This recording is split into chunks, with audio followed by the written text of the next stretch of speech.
Good day, everyone. Have a lovely evening in Asia and also a very good morning to the other parts of the world. Welcome to ADEX Pixel Expo, and for this exciting session, the part 2 of the In Conversation with David Stride, Reprise with Leigh Bishop. If you missed the first installment, look out for the link on the comment section that I'll be dropping in shortly. So just a short introduction on Leigh. Leigh is a world-renowned shipwreck explorer, the pioneer of deep wreck mixed gas diving and deep photography, one of the most prolific writers in technical diving over the last 2 decades, and his research that led to the discovery of literally hundreds of shipwrecks. He is a member of the most significant deep expedition as well as scientific projects that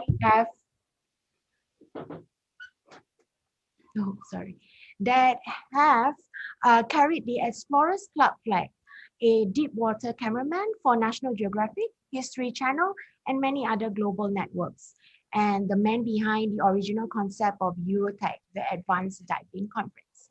And of course, the moderator of this session is none other than David Stride. He is, of course, the ADEX Ambassador for Technical Diving Pioneer and also a member of the Explorers Club. Herewith, without wasting any more time, and I'm excited to hear more stories from the both of them. Over to you, David. Thanks, Nora. Well, Leigh, thank you for making the effort to come back after 2 weeks. Well, I haven't really gone far, have I? Well, no, and we really sort of just started to scratch the surface 2 weeks ago, and regrettably, of course, time got away from us. Absolutely, yeah. In that period of time, and I'm sorry, this is an unashamed plug for books.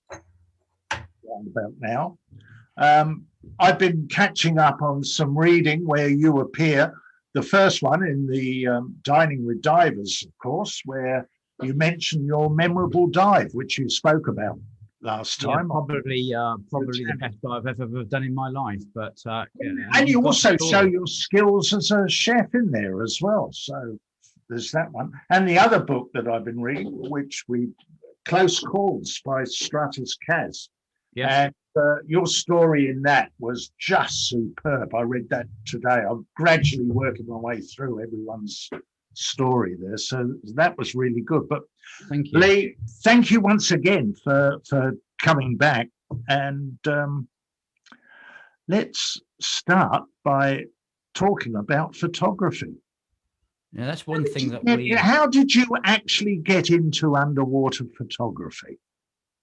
Yeah, I think because the last chat we had, we tried to squeeze 3 decades of deep shipwreck diving into 1 hour, didn't we? Yeah. We skirted around so much that's happened over the years, so much interest in things. But and one of them was the photography, because I got into it at a very early stage when there was nobody else taking photographs of deep shipwrecks. So, and it was a sequence of events that happened really. We spoke about the Starfish Enterprise deep wreck diving team, didn't we? That I was a member of. And we'd been to the King Edward, just after Lusitania expedition in '94. Nick Hope was organising, or in the background, in the next couple of years that followed, 95 and 96, the team were trying to obtain a license to dive the Britannic. So at the end of 1996, we knew we were going to Britannic. And Nick was then assembling his team as such. And I was on that team. So I had that phone call and he said to me, would you like to be a member of this team? We'd like you on the team. I said, thank you very much. Yes. And he said, okay, it's not a normal expedition, not a normal dive where we would go hunting for shipwreck artifacts. We're not allowed to physically take anything from this wreck. So this is just a image expedition. And I've marked you down as a photographer. Well, I don't know anything about photography, Nick. I haven't even got a camera. He said, okay, I'll ask somebody else to join the expedition instead of you. I went, whoa, Steady there, steady there. Okay, I'll take some photos. He said to me, great, that's you, Jamie Powell, and a guy called Rob Royal down as photographers. So at the end of 1996 summer, and during that winter, I had to really think about somehow getting a camera, somehow working out how to take photographs at 120 meters depth. Yeah. And that was the start, really. And the only person I knew that had taken photographs anywhere near that depth was Simon Tapson, a guy, Polly Tapson's husband, on the Lusitania in 1994. Now, he used, it was a Canon T70 camera inside a Subel housing that was rated to 60 meters depth. So Simon, we had great conversations with him, and he did lend me that camera for the Britannic 98 expedition. But I remember it all started, the first photography trip was in 1997. During that summer, it was August, and I'd borrowed an Iconis 5 camera. You remember those, David, don't you? Yes, I've got one. And I'm sure people listening remember those amphibious camera. It was just a camera that was allowed to go underwater. A little orange thing, weren't they? Orange things. And I'd borrowed that, and I didn't have any strobes or anything like that. And strobes, to those people listening, are these great big huge things here that go on the end of an arm, and they're basically the flash underwater that is not built into the camera. And so I didn't have any strobes on, and I was on a dive boat in the English Channel, and we were about to dive. We were all sitting there kitted up, and a guy called Innes McCartney was there with us, diving with us.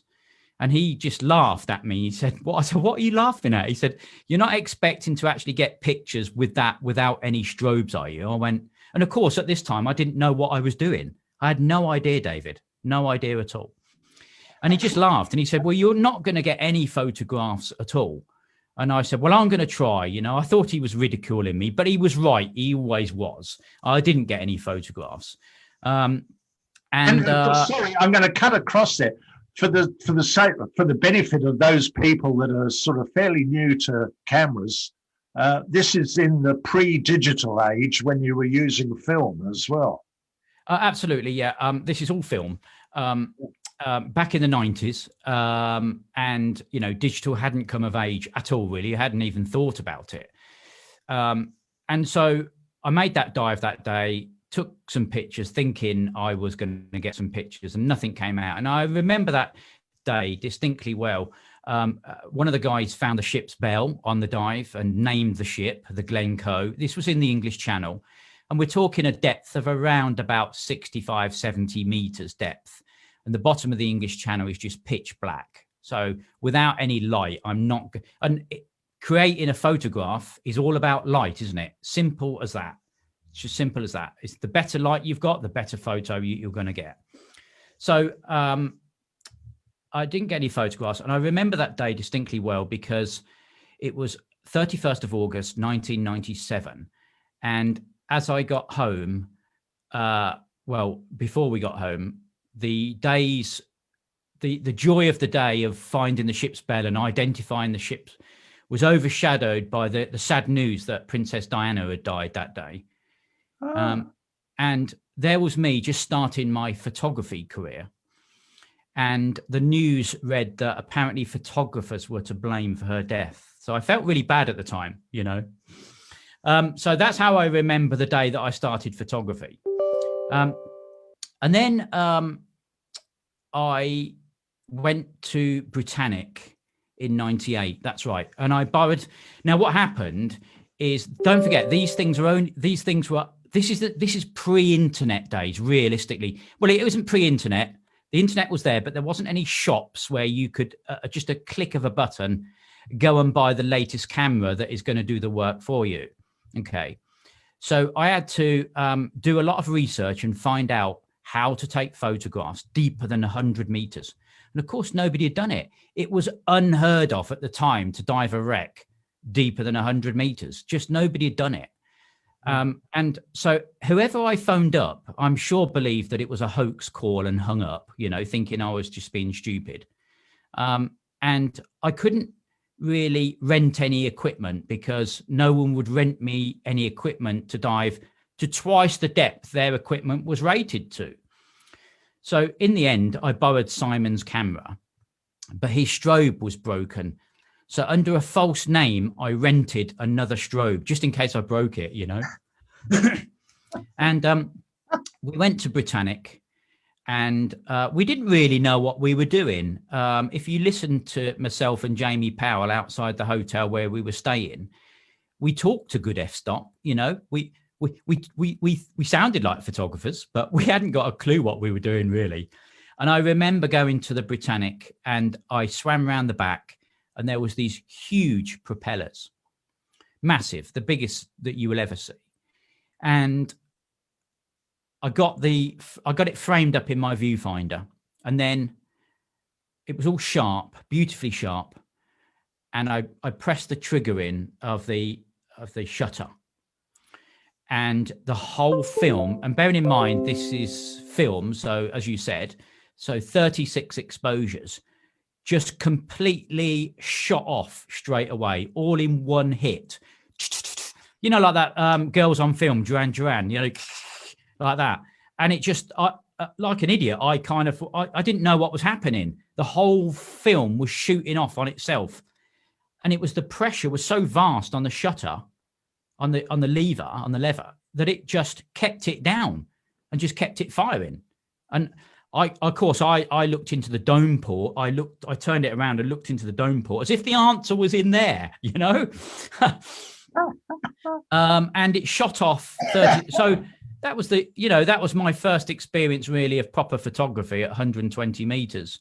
But look, we did get. I have to ask: Did anything sort of come out? Did you manage to develop the images? Yeah, we did. What happened is, while they were not the greatest photographs in the world compared to what you see now, they were images of the subject matter. So we'd taken photographs of the captain's bath and telegraphs, the indicators that send messages to the engine rooms. We got a lot of photographs, and we had them published in various magazines, and we were thrilled about that. One of the other lads on the expedition, Rob Royal, had purchased himself a really good camera setup, and managed to get some really nice strobes. He got some fantastic photographs, and they made Time magazine. Yeah. So, wow. So yeah, it was fantastic. And of course, after that expedition, we were then the following year, we were going back to Lusitania, and I thought to myself, "God, wouldn't it be wonderful to get some photographs of the famous Lusitania?" So it was about time that I purchased my own camera system. So I bought a Nikon F90X, a Nikon F90X, Nikon. And then it was a case of finding a housing, David, that would actually go to that depth, yeah? Because most of them were only rated to 60 meters depth. That's 200 feet for our American audience, yeah? So I wanted something that would go, well beyond that. And the only one I could find at the time was, this one, Aquatica. Right. Aquatica in Canada. And the housings were rated to 100 meters. And of course, for the audience here listening, the camera, which is, have I got my camera? Here it is. So here we have the camera.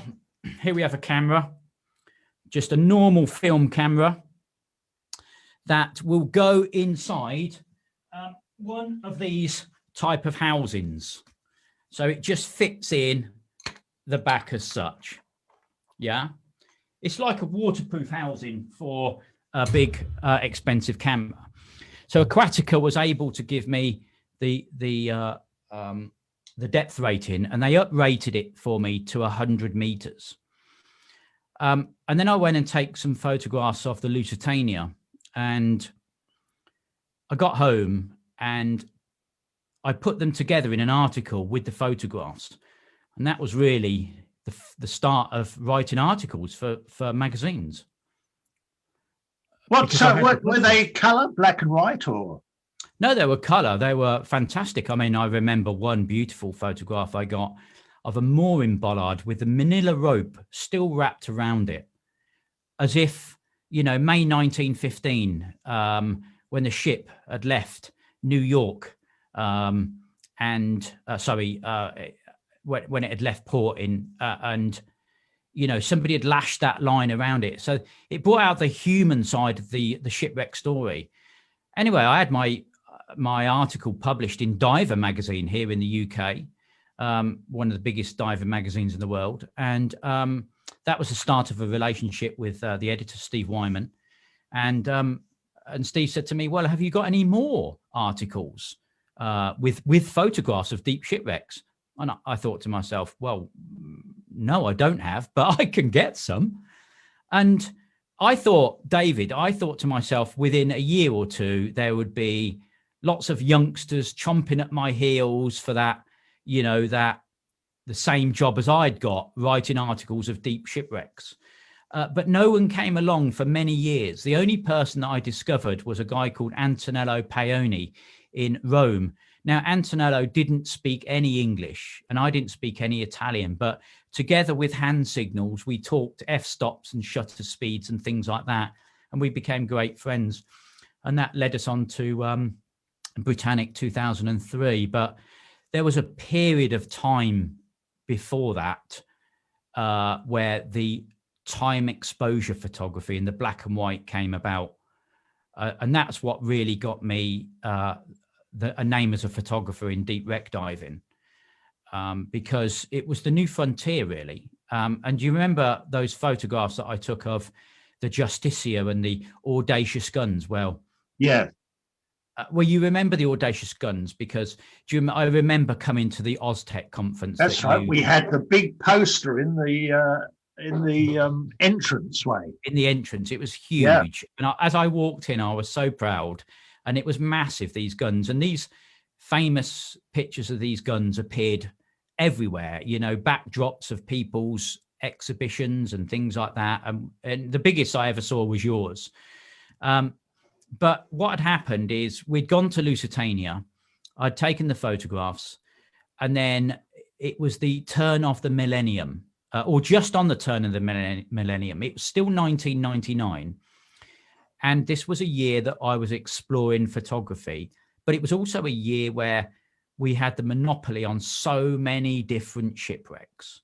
You know, we're talking the most famous shipwrecks, historically famous shipwrecks, and they were at a depth where we could now reach them with the mixed gas that we'd taken on board. So our next frontier was the wrecks of Northern Ireland in Malin Head, 1999. Right. And you're still using film at this stage, as opposed to... Yeah, still shooting film. Yeah. Still shooting film.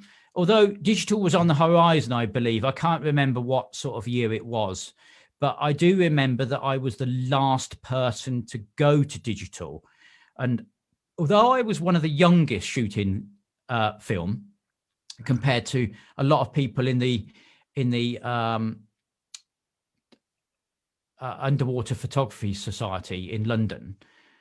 Go on, you're going to ask a question. Well, I was, because with film, you're limited to how many shots you can take. Okay. Unlike digital, where you've got sort of hundreds that you can take on the...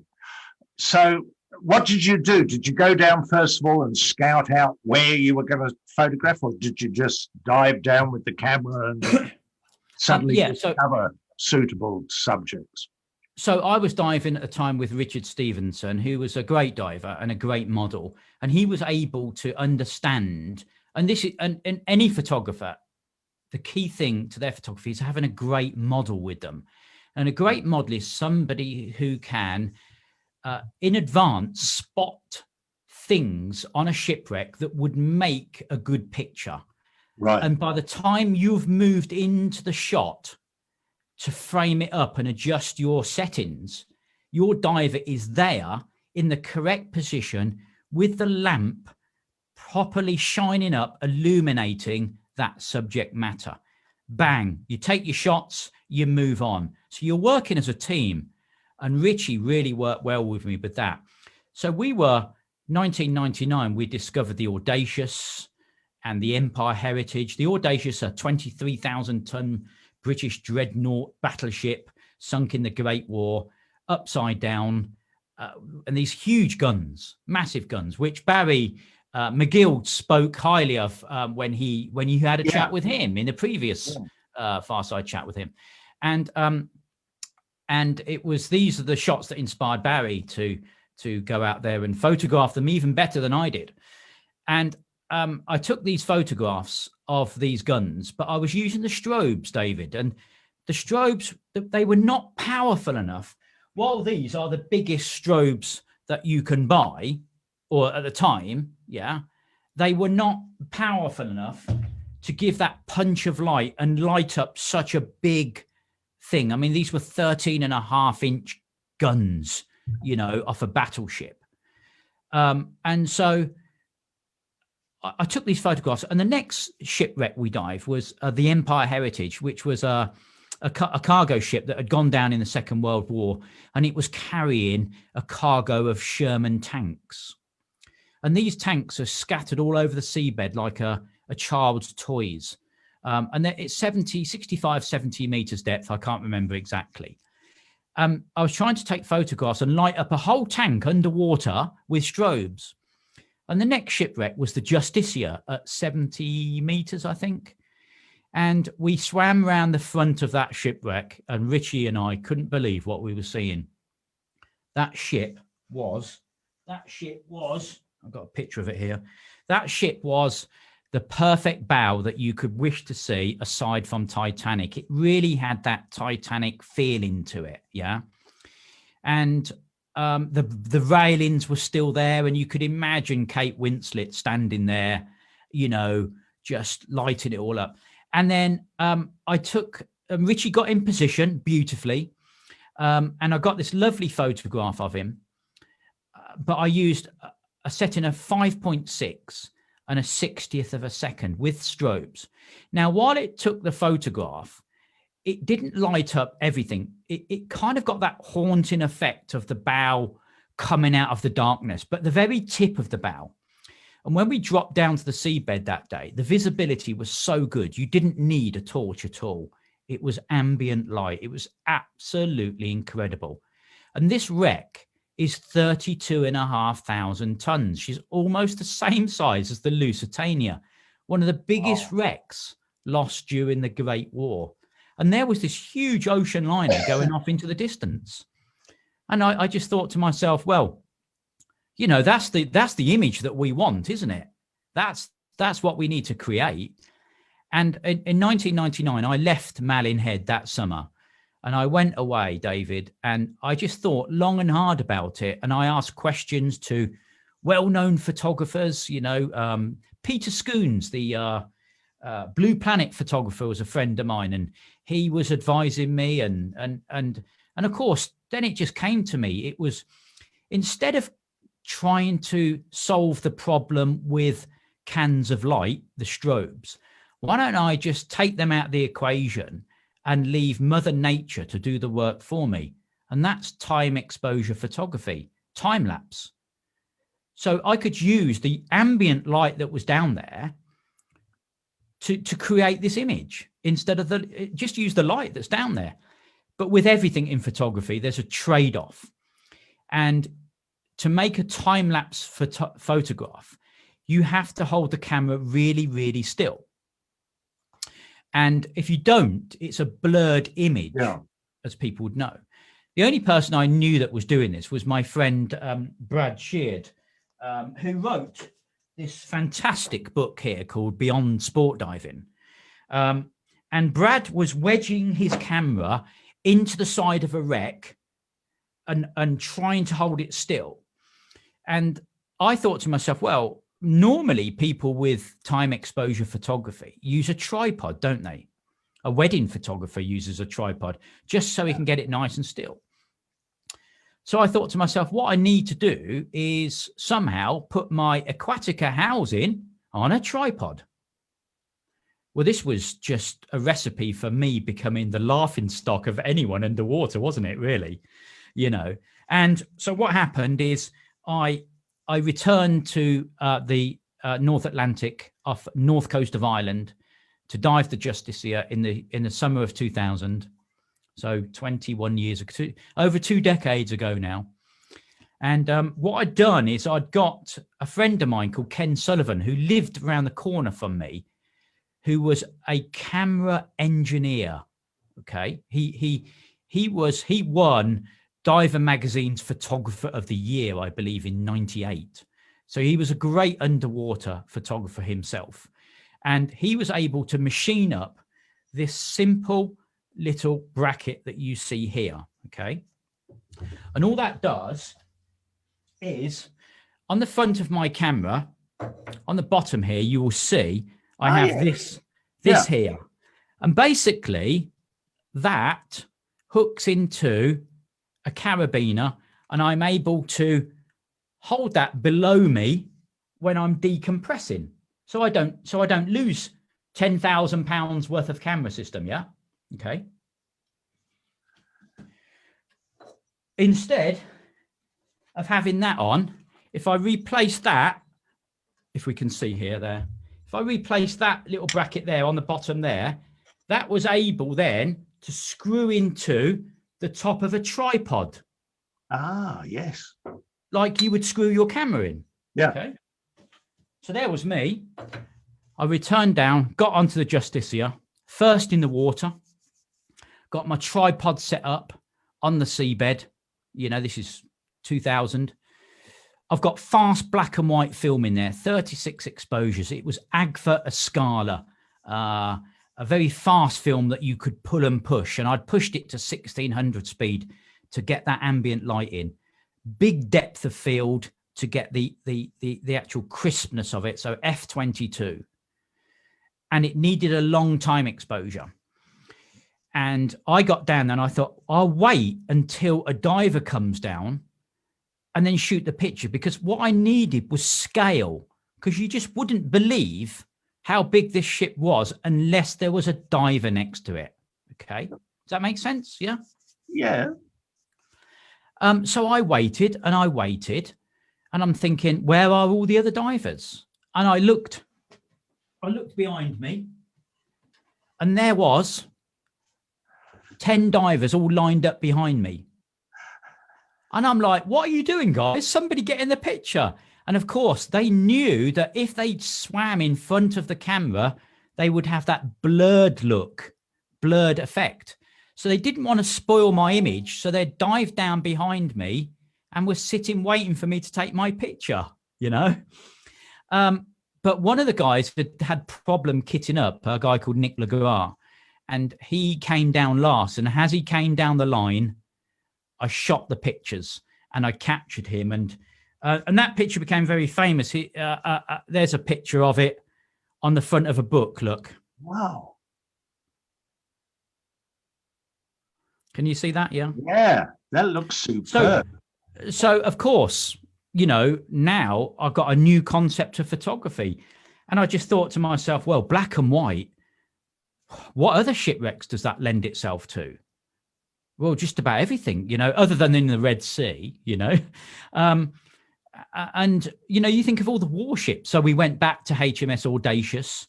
That's where we shot the famous pictures of the guns. And, you know, nowadays people have replicated those images, David. And well, it's so emphatic. Black and white is just superb. Yeah, the monochrome was really working. And I was getting my film developed at a special lab in Germany, where they understood how far I'd pushed the film to get that. Although it was very grainy, it was the subject matter.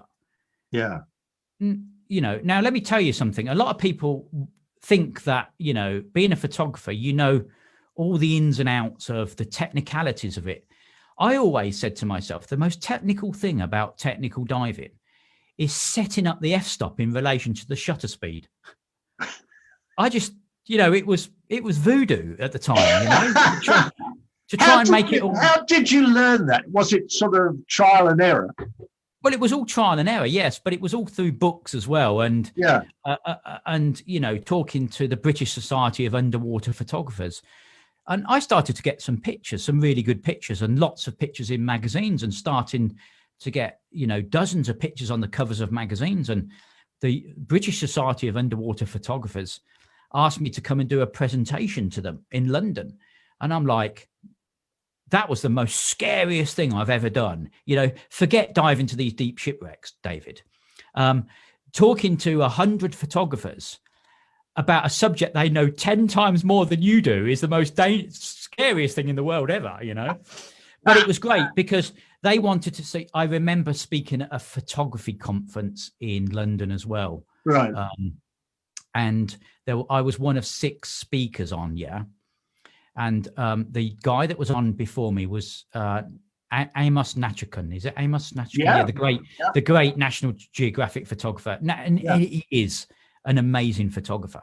And Amos is that good that he has people that comes along and carries his cameras for him, and he was talking about all these different cameras and all these things he had. Then it was my turn to get up on the stage, and I showed them a picture of this lens that I was using. And I said, I'm using this particular lens here, which is a fisheye lens, yeah?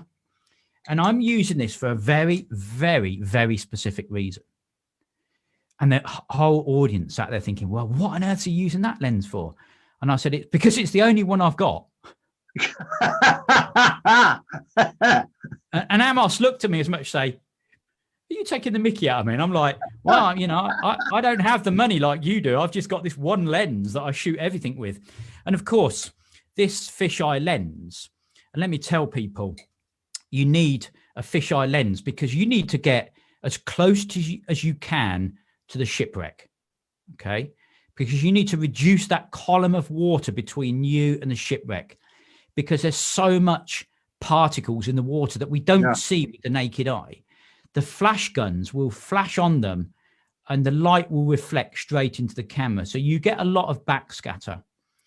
So when I was photographing shipwrecks in the English Channel, it was deep, and we're talking hundreds of new virgin shipwrecks that we had, all with fantastic stories. What's the deepest wreck that you've photographed? Okay, so that in the same year that we were photographing the Justicia with the time exposure things, we also discovered a wreck called the Transylvania. So this was in 2000. But my dive partner, Chris Hutchinson, and Richard Stevenson and Dave Krieg, they dived this wreck called the Transylvania, which was off Northern Ireland in Malin Head as well. I had to go back to work. Unfortunately, I missed that dive, and I wouldn't get to dive the wreck until 2002. But between when they discovered and 2001 became a total vintage year for diving shipwrecks. It really was special. But that wreck, the Transylvania, was a ship that sank in the Second World War, and it was designed and built during the 1920s. So, this is the roaring 1920s. Jazz just arrived. Radio was becoming popular, and you can imagine those beautiful people strolling across the decks of this transatlantic passenger liner. Yeah. Well, it must have been incredible, and it sailed from Glasgow to New York, that crossing, taking immigrants to the new world of America. And of course, the lads came back and said to me, Leigh, you've got to photograph this shipwreck, And so, it was dark because the wreck sat at 135 meters to the seabed, I believe, 125, 130 to the top. And I remember going down there with my camera, fingers crossed that it didn't implode. Yeah. I was going to say, so This is the same camera that they'd rated to 100 meters or the same? Yes. Yeah. But also, strobes, CNC strobes only rated to 60 meters. Ah, right. So I'm over twice the depth with fingers crossed. And I'll tell you what, it was just amazing. I never forget that dive. As we got to 100 meters, I could see the wreck below me, and it looked like a hobbyist's model from above. And I could see these little tiny telegraphs. Now, for people that don't know what a telegraph is, it's the big round thing in the bridge that went ding ding, that sent commands to the engine room. Yeah, fast forward, ahead, stern, things like that. And we could see about 6 of these monster telegraphs, but they looked like thimble-sized things. And as we got deeper and deeper, they became bigger and bigger. And the shot line that day, the anchor line, had landed just behind the bridge, David. It was incredible. And we all explored the bridge that day. And the bridge is the most fantastic place on an ocean liner to dive, isn't it? It was stunning. And there was my friend Jeff Cornish. He was still on open circuit then. This is 2002. So almost 2 decades ago. And I was on a rebreather, and Jeff came along on open circuit. And at that depth, you can look at your gauge, and every breath you can see the gauge go down, the needle. Yeah. So you don't have long. And I had a few minutes to snap these photographs of Jeff by these telegraphs. And that was about 130 meters. And that's the deepest wreck I can remember photographing. What was the most difficult? Most difficult? I think the wrecks in the English Channel are the most difficult. Right. But it's like a warship. You're hunting, like, for example, HMS Charybdis, 85 meters in the English Channel. You know, you're hunting around for subject matter. I always say to people, you know, I talked about people think that a photographer is somebody that knows the maths of how all this works. But as a deep wreck photographer, the real art of your craft is, I've always said, is getting yourself in front of the subject matter. There's a lot of things involved in getting yourself in front of the subject matter. The easiest thing is, once you're there, to take the photograph. Because if we're planning a wreck dive to 100 meters, 50 miles off the North Atlantic coast, there's so many variables involved in getting there. The weather. I mean, that Transylvania, I think we sat in port for almost a year waiting. I remember sitting for 7 weeks in port waiting to dive that Transylvania. That's dedication, isn't it? Yeah. But you were still using film then, I take it, or had you made the switch to digital at this stage? No, I was still using film on there. Right. And I'll tell you how I made the switch to digital, because Steve Wyman at Diver Magazine phoned me up and he said, I've got something to tell you. He said, you need to convert to digital, Leigh, because we're no longer scanning the E6 slides in, because I was shooting everything on slide. Now, let me show you this. Yeah. Let me show you if I get here. Now, yeah, he said to me, you're the last to be shooting on film. I said, the last? And he said, yeah. I said, what, even all them people from the British Society of Underwater Photographers that are older than me, that, they're all gone to digital. You'd think they would be the last people to transfer to new technology. But he said to me, so we need you to convert. So I think it was about 2005, and I bought a Canon 5D. Now I switched from Nikon to Canon, and the reason being is because Canon were always that little bit ahead of photography. And if you think about it, Canon are such a massive company. The photography is just a sidekick for them. They do all the photocopiers and scanners, don't they, and all those things. Yeah. So they can afford to put a lot more money into R&D. And I thought to myself, well, listen, if I'm going to change now, I've got to change for good and keep everything. So I changed. And then Bernadette Aquatica made me a new housing, a 5D housing, this one here, beautiful housing. And I stuck to Aquatica for a specific reason, David. Now, in Britain, in England here, when we dived, and this may be the same on dive boats all around the world, they were quite small. We had 12 divers on board and a lot of equipment when you were technical diving, as you well know, yeah. and there's not much space for anything like scooters or cameras. And the British dive boat was a hard place to be in terms of equipment.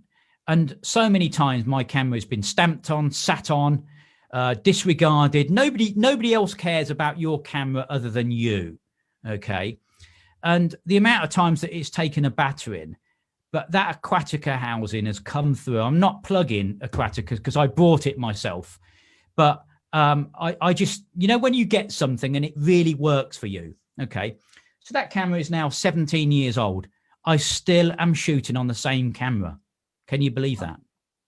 Now, that's because it works. Yeah. I still can shoot a cover photograph. Although I must now consider upgrading. And of course, when in 2001 and 2002, we were shooting all the time exposure things. When we returned to Britannic in 2003, I was able to put my camera on that rudder at 110 meters depth with a tripod. Richie Stevenson got himself by them propellers, and we shot so many amazing pictures of Britannic. It was the first, and of course it was like returning to Britannic where I'd failed in '98 with the bit.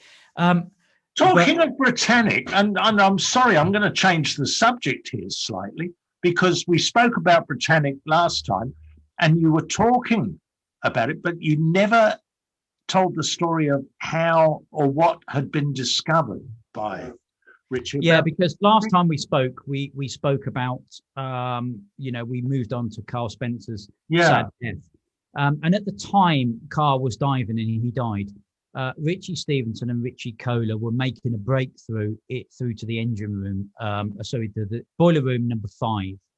And people, if you go back and look at the previous chat that we had, David, they'll see the reasoning behind why we were doing that.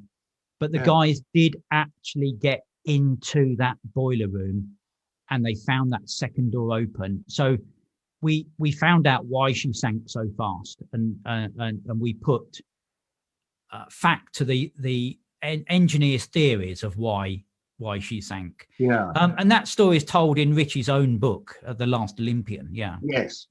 Yeah. And we also spoke about the X5, didn't we? We did, yes. And you never mentioned what the outcome was. Yeah, because we got so excited and carried away. The outcome was nothing. Now, sorry, very briefly, just explain very quickly for people that might be wondering what the X5 was again.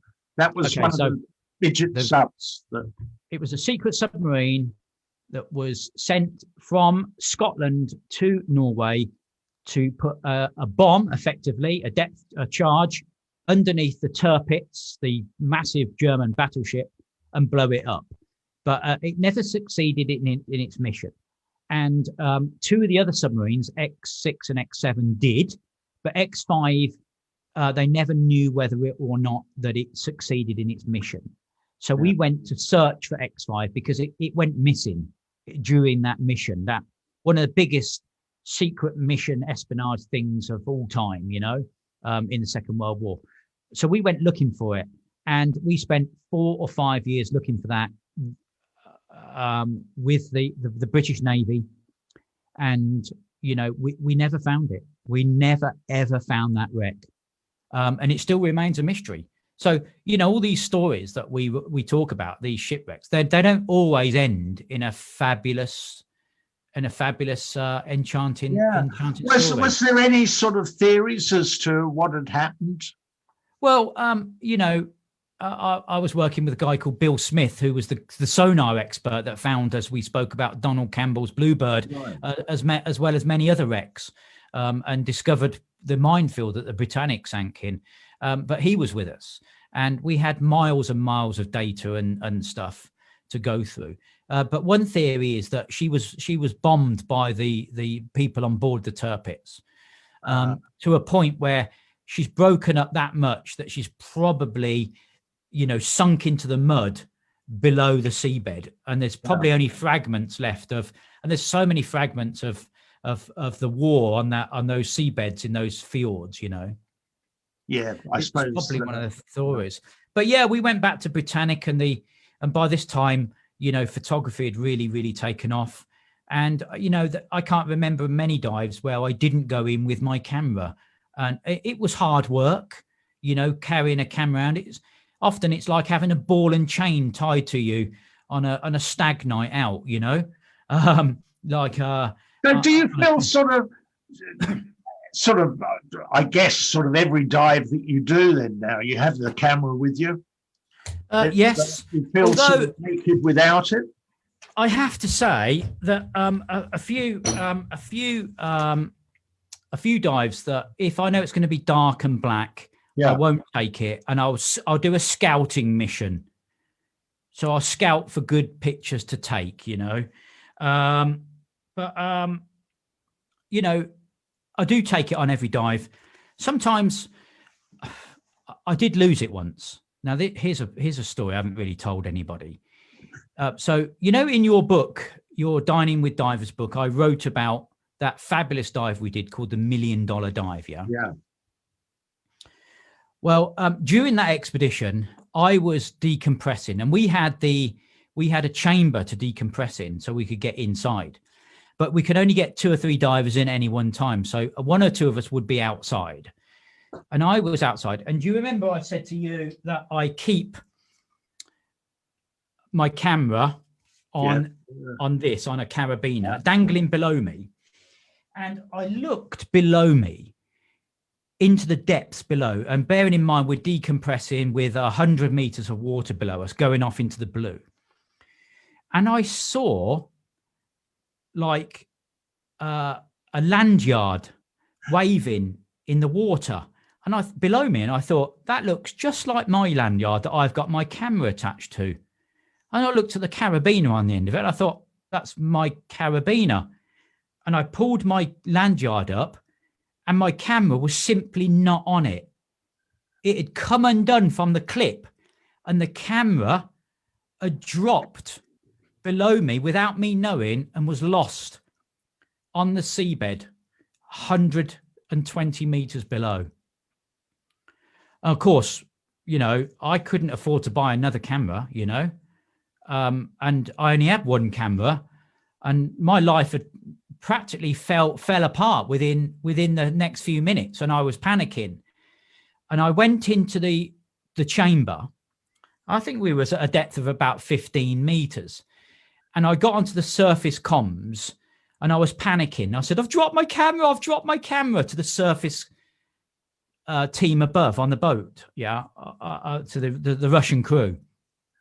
And they said, Leigh, do not worry, we will get your camera. So they radioed through to the submarine pilots that were still on the wreck, including Richie Kohler in the submarine.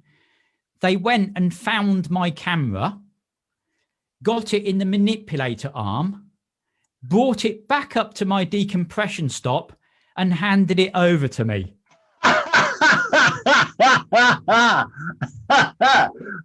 I bet that cost you some beer or vodka. I'll tell you what, that was just like, thank you so much, you know.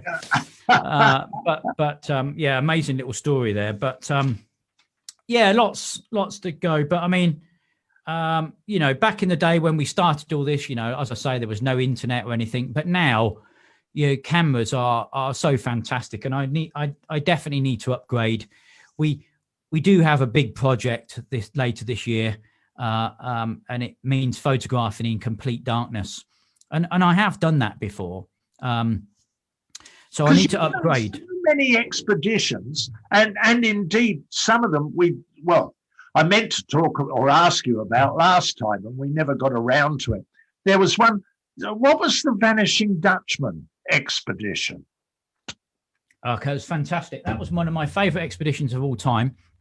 It's only shallow water, I think 12, 15 meters. It was a Canon historic archaeological shipwreck off the island of Banana Island off of the coast of Sierra Leone in Africa. Right. And we went there in 2014 during just on the brink of that Ebola outbreak, Right. where it all happened. So what prompted you to go there? Just Okay, so that was a friend of mine called Peter Witkowski, a Polish diver, right.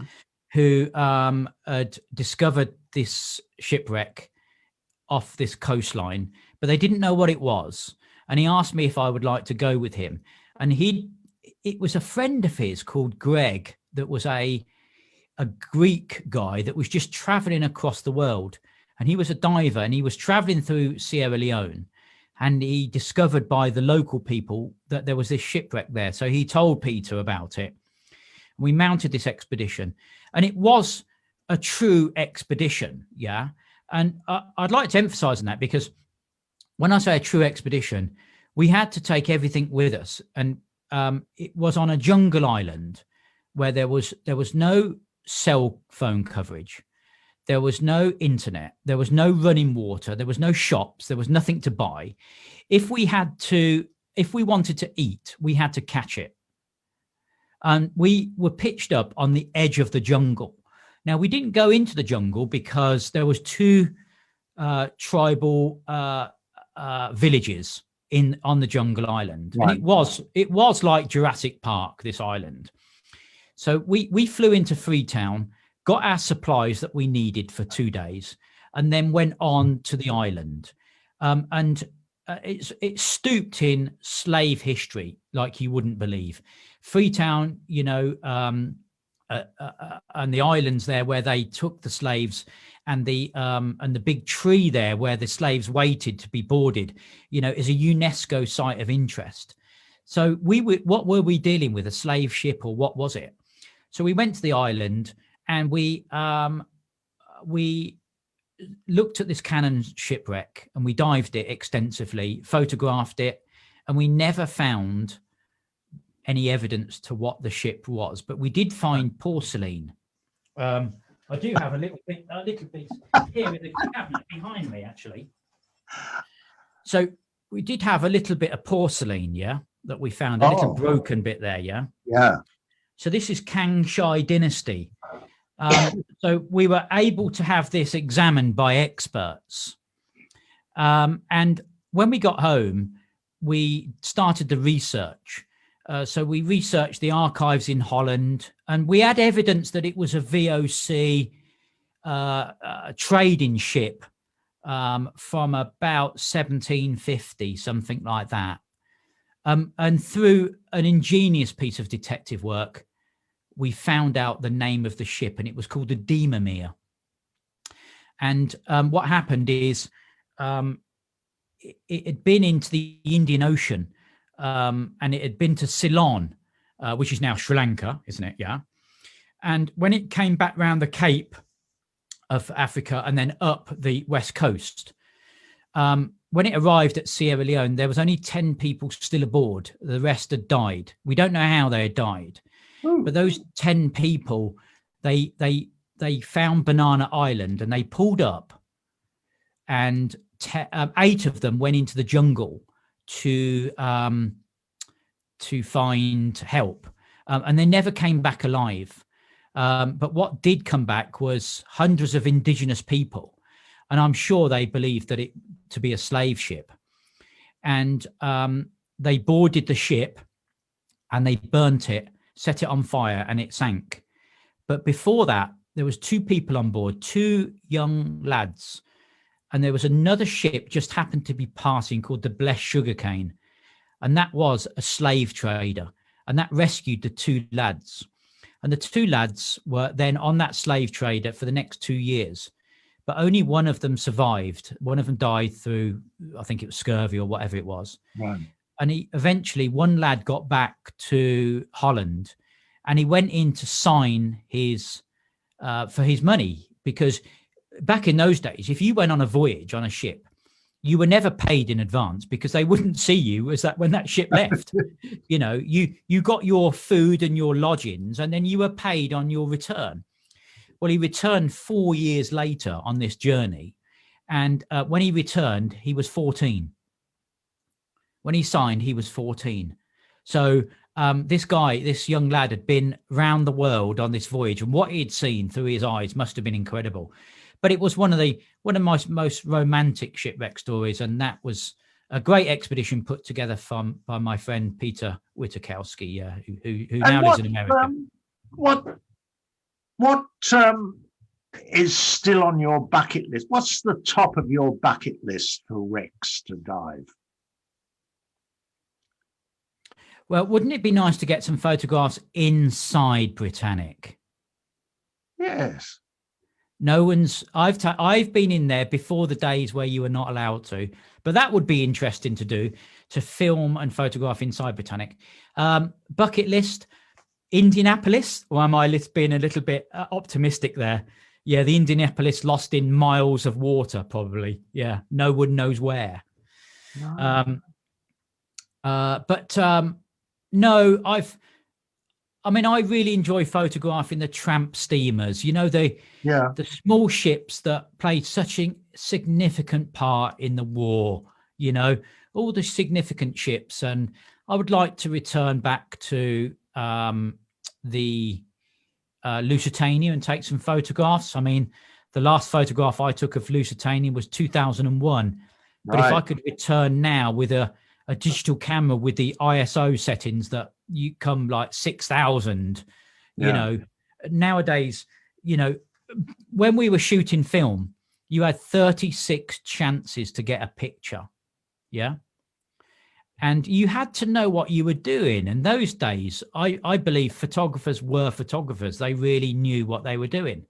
And you had to know what you were doing. Otherwise, you came back with no film. A lot of photographers back in the day said, if you get one good photograph from 36 exposures, it's a good day. I was never happy with that. I wanted at least 36 good exposures. But nowadays, you can come back with, hundreds and hundreds of pictures, and the advancements that has been made in film, in cameras technology, is like it has done in lighting, with our light systems that we now use, and it is fantastic. And it's like a joy. I mean, if I go onto Facebook, and there's some fantastic photographers out there, and yes, a camera nowadays can do the work for you. A lot of people can become a good photographer, overnight. But there are specific people who take it to the next level, and in my eyes are genuinely fantastic photographers, and they are getting themselves in front of what I said, the subject matter. There's a new book coming out. It's just out now, Ghost Ships of the Baltic by Carl Douglas. Yes. And Jonas Dahm. Anyone listening to this, go and buy that book, because Jonas Dahm, to me, is one of the best shipwreck photographers in the world. Much better than I am, purely because the ships that they dive are so photogenic. It's outstanding. The pictures that are going to be in this book, and I'm waiting for my doorbell to ring any moment for my copy to be delivered that I've purchased. But look, if I go and look at, if I find 5 spare minutes with a cup of tea and scroll through Facebook, I don't want to see what people have had for their breakfast, or what their baby looks like now, or what their dog has done stupid. I want to look at fantastic pictures underwater. And the people that do that for me are people like Jill Heinrich, So I have those come up as flagged people. I want to see the great pictures that Jill will take. Becky Schott, stunning photography. Becky has really, we're talking girls here, which is fantastic, isn't it? Well, it's very timely as well, being International Women's Day. Week. And of course, Sami Pakarin from Finland takes a stunning photograph, as does Annie and Yanni from Finland. Brian Skerry, the great National Geographic photographer that cut his teeth with the Atlantic wreck divers back in the 80s. And of course, not forgetting my friend Jason Brown here in the UK. Yes. Jason is on the team here with us, Eurotek, and his great photography graces our beautiful conference. And Jason is now the photographer. with digital. And there isn't a photograph that I don't see that has imperfections like mine did. He has some stunning photographs of scupper flow, stunning photographs of divers. And so we're talking a new generation of divers now. And, you know, the big question, David, is do I go and get myself a new Aquatica housing, or do I hang my fins up? No, you don't. And you know, well, we're actually now have come to the end of our time, I think. no. So, Oh, and one last thing. You did ask me, and it was embarrassing that I didn't know the answer to this in the last interview. What was the first shipwreck I ever dived? yes, I did. And I dug out my original British Sub-Aqua Club logbook. What a good person. From the 1980s. Yeah. And it was, the first dive was a ship called the Missouri off of a place called Anglesey in Wales. And it was only 12 meters depth. And I was in for 41 minutes. And it was a 5,142 ton bark. And it was a fantastic dive. And I dived with a guy called Dave Routley. Yeah. And my if anyone asks me what my favorite shipwreck is, it's a ship called the Duke of Buccleuch off the south coast of England that was lost in 1889 and discovered in 1989, that we did a television show for the deep sea detectives on. And it's such an enchanting shipwreck that people go there, and every time they surface, I just sit back and watch people talk to other people about their dive and the enjoyment on their face. It's just an enchanting place to go and be. So, well, Leigh, that's the end, mate. Hopefully, mate, we've run out of time. I think Nora will probably appear shortly to bid us farewell. But, mate, there's still heaps of other stuff that I wanted to talk to you about. So we'll have to leave that for yet another time. Well, that's if people don't get bored with us. They'll have to. But in the interim, I do urge people seriously to go and buy Stratis' book, Close Calls, and because the I've got story that Leigh has in there is just magnificent. It truly is. But as are all the stories. I'm in there as well, by the way. Well, it wasn't magnificent at the time. It was quite hair-raising, yeah.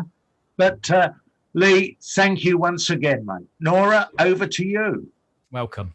Thank you. Thank you so much, David Strike, and also thank you so much, Leigh. We are totally enjoying the stories and talking about fisheye lens, being the only lens that you use. I think it's pretty amazing to be able to capture such a great image. And I don't know, I guess we have to sit you down in a place where we can actually have tea or coffee or whiskey for Strikey over there, and then we can talk more in person, hopefully in the nearest future. Yeah, when lockdown is all over and the pandemic has come to an end. Yes, and we're all vaccinated, definitely. Because we are seriously locked down here in the UK. We can't go diving, really. Yeah. Well, thank you I so hate much. to say this, I'm off diving first thing in the morning. Strike is very lucky where he is. So, look, Okay. Leigh, thank you once again. Nora, thank you. And of course, all of this will be recorded for people that can't see us live at the moment. Okay, thanks, guys. Thank you once again. See you. Bye. See you later, Leigh. Bye. Bye. Thank you, Leigh.